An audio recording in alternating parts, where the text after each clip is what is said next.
En termes d'utilisateurs, on a un peu de tout, hein. C'est-à-dire il y a les utilisateurs scientifiques, ça on en a l'habitude depuis longtemps, des gens qui vont faire, je sais pas, utiliser des modèles de stockage de carbone, ils ont besoin de savoir si justement si c'est du céréal à la paille ou c'est enfin la céréale à la paille ou autre chose, si c'est de la forêt ou si c'est de la végétation basse, etc.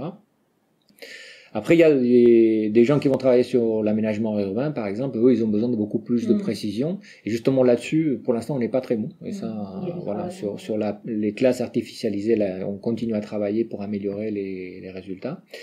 Et après les retours, effectivement, il y a des utilisateurs pour lesquels notre produit est très bien, il est même trop détaillé. Donc la première chose qu'ils font, c'est de regrouper des classes parce qu'ils n'ont pas besoin d'autant de détails. Et d'autres utilisateurs qui, au contraire, auraient besoin de plus de détails. C'est pour ça qu'on essaie d'introduire plus de classes.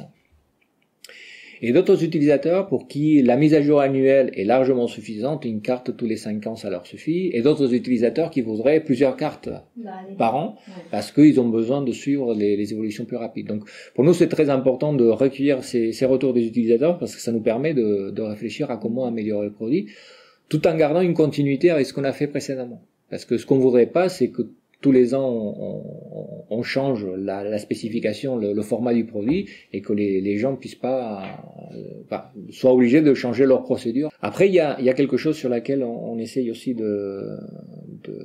d'avertir les utilisateurs, c'est que nous on fait une carte tous les ans, mais étant donné les erreurs que ces cartes contiennent, parce qu'il y a quand même de 5 à 10% d'erreurs sur la carte, en fait il y a des études multitemporelles qu'on ne peut pas faire correctement avec notre carte. C'est-à-dire que si on prend deux cartes à des années successives et on les compare pixel à pixel, ça va très bien marcher pour certaines classes, les forêts, etc. Là, on est assez performant, donc ça va très bien marcher. Pour d'autres classes, comparer pixel à pixel, en fait, les classes sont pas reconnues avec assez de précision pour que la comparaison pixel à pixel soit, etc. Si on veut mesurer, je sais pas, la densification urbaine avec notre produit, c'est pas possible. C'est pas parce que l'année dernière on avait dit que c'était de l'urbain diffus et cette année on dit que c'est de l'urbain dense qu'il y a eu un changement. Là, on est sur des classes qu'on confond souvent, donc il faut pas travailler comme ça.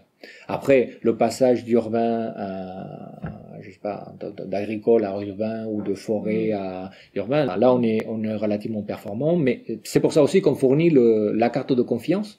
Parce que pour chaque détection de changement qu'on va faire, on peut aussi regarder les cartes de confiance associées et voir si le changement est plus ou moins probable.